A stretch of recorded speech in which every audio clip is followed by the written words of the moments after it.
r/ask Reddit. What evil prank have you pulled off?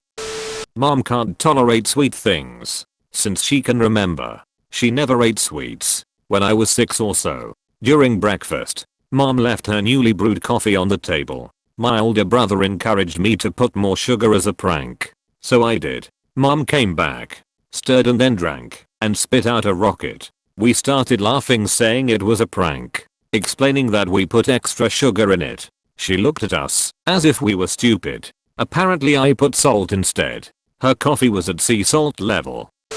My co-workers in the Chicago office asked me to bring back a phone book and the hotel stationery from my business trip to Kansas City. They were preparing for another co-worker's bachelor party for the night before the wedding. The groom was known for drinking to an extent that was considered legendary.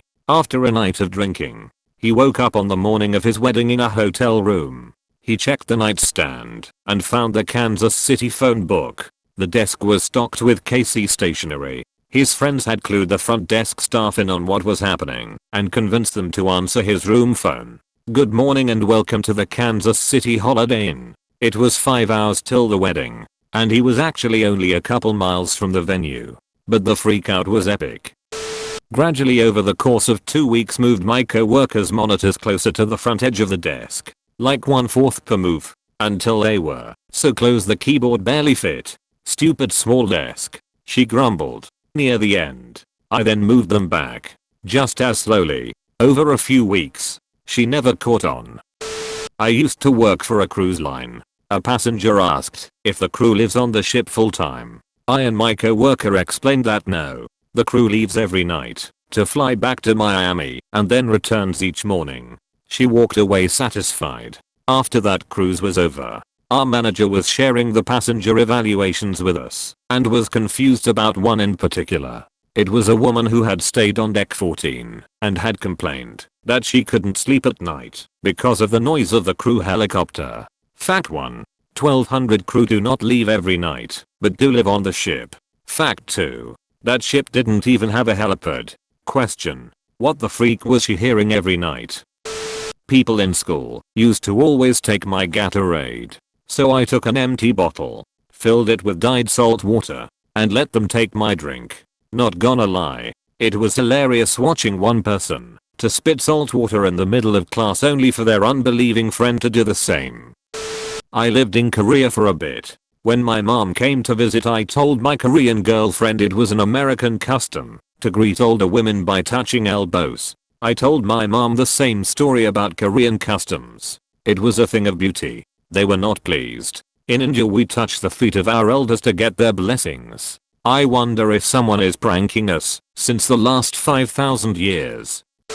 Over a decade ago I worked in the warehouse of a guitar center. We dealt with inventory, shipping and receiving. We had a dumpster behind the store in a shared parking lot that people would leave random things in, even though it was not a public dumpster. One day we found a broken beach chair in an open cardboard box. The box had a shipping label on it. It was left in such a way that it was easy to assume that the chair or box combo was left by the same person. We packed the beach chair in another box and shipped it back to the customer. I wish I was there to see the person's face when they received their trash back via UPS. Haha, I did something similar, but nowhere near this epic. There is a used bookstore that I go to sometimes. This bookstore sells used postcards. I bought a few that had been previously sent 20 to 30 years prior. I then slapped a fresh stamp on them and tossed them into the mailbox. I wish I could have seen the people's reaction when they showed up. One night I replaced every framed object in my boss's office with a picture of me making a stern face.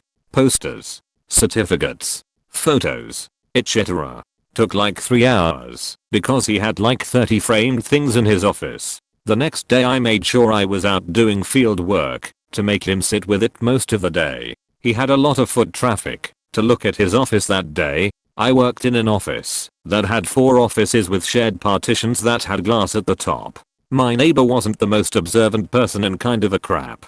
So I started printing random pictures like Nicolas Cage and setting them on my side of the office facing into his. He never noticed. It got to the point where everyone else in the office would check what photo I had set that week. but he never caught on.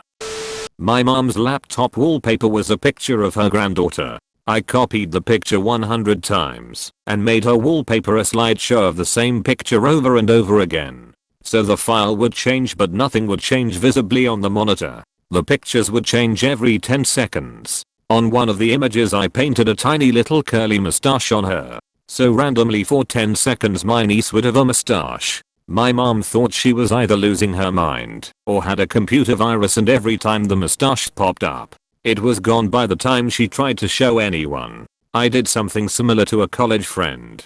I replaced a single system sound file, the click for the mouse, with a 5-minute version. It started off identical, followed by 4 minutes and 50 seconds of silence. But at the end, it had me screaming. Now if another system sound would play, it stopped playing the previous sound. So he would use his computer, and then when he would walk away, it might scream 5 minutes later. I worked at a fast food where the boss was too cheap to get AC installed. In the super hot summer days we would all sweat so much that we could wring sweat out of our uniforms. There was this boy who I had a love-hate relationship with. We would always prank each other but mine were always tame. Until one day, he left his drink in the back while he was flipping burgers. I grabbed a vinegar packet, cut open a corner, and put a straw directly into it, and exchanged it with the straw from his drink. Moments later, I was in the front of the store, and I heard him spit and scream my name while calling me a bitch. He still high-fived me. That's a good friend. The high five showed you he appreciated the prank and there were no hard feelings. I'm sure you were on guard for quite a while after that though. I remember it like it was yesterday. At summer camp my cabin's leaders found a little snake that wasn't doing so well, so they decided to put it in an old terrarium in our cabin. A few of the guys were nervous about it, so the next day, when the leaders decided the snake was well enough to release, I asked that they keep quiet about releasing it. When the other guys got back to the cabin and found no snake in the terrarium, chaos ensued. I thought my mom was cool with me having a pet snake. We went weeks without issue. So one night I'm letting it lay on my stomach while I watched TV, and at some point he decided to drop down and check out underneath the couch. His name was Breakfast. Kids are weird. And I say, oh man, Breakfast is under the couch. My mom was sitting maybe 15 feet away in our little office space, and she jumps up on the desk chair and starts screaming about the loose snake. Breakfast wasn't allowed out for TV time much after that. Not a prank I pulled off, but one I was victim to. My manager had left me in charge of the store when I was 16. Not legal, but that's a whole other mess. For a whole weekend. Saturday went well, and I was happy with how I went. Although my paranoid brain is always concerned about whether or not doors are actually locked. I'm the same with my house. But the store was worse. So I make my dad drive down to the store to double check that everything is okay. 15 minutes later I get a phone call from him saying, "Manager and the police are here because the door was unlocked and people were inside." Cue to me on the floor in tears hyperventilating, while my dad is telling my mom, who had since picked up the phone, that he was only kidding and that everything was fine. How to induce a panic attack 101. One that was played on me. I took my SATs, college entrance exams, for those outside the US, on April 1st. Should have known right, but apparently, I'm not that smart. That night I went out with a group of friends, and when I got home my mom met me with a serious look on her face. She told me that the testing committee had called, that there had been an error and all test papers from that day were lost. Everyone was being contacted to schedule a date to retake the exam. She totally sold it. Face, reactions, everything. I bought it hook, line, and sinker, and she let me believe it until lunchtime the next day. My mom is a diabolical person. The fact that she'll let you believe it until the next day is evil lol. I was 9. My dad just had hernia surgery the day prior and was recuperating on the couch. Before I left for school, I put the Martha Stewart channel on and left the remote just beyond his reach. He spent 8 hours learning how to arrange pillows on a bed. He exacted his revenge 15 years later. I'd just had my emergency C-section, and he put Frozen on and left it on a loop while the entire family left for the mall and left the remote just out of my reach. Revenge is indeed a dish best served cold. Working in a hot factory.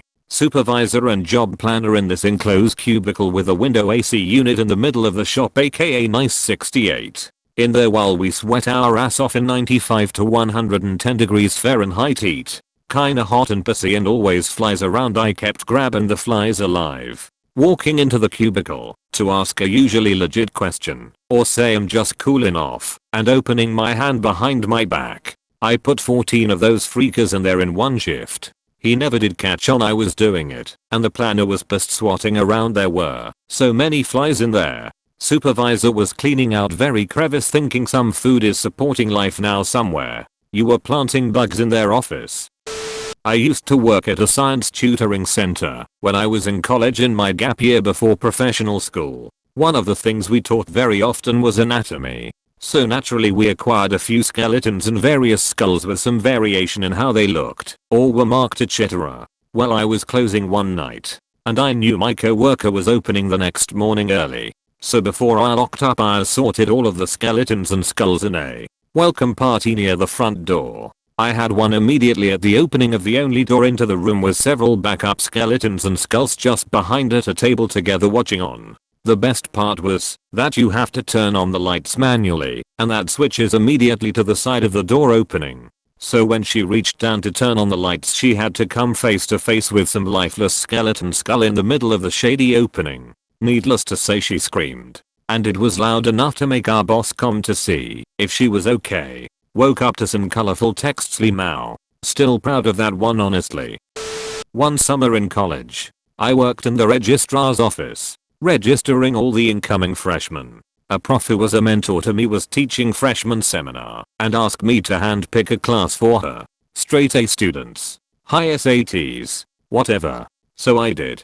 15 students. All named Sarah. I wonder if the professor took it in stride after finishing attendance. I suppose you're wondering why I gathered you together here today. Sarah fixed it for ya, Sarah.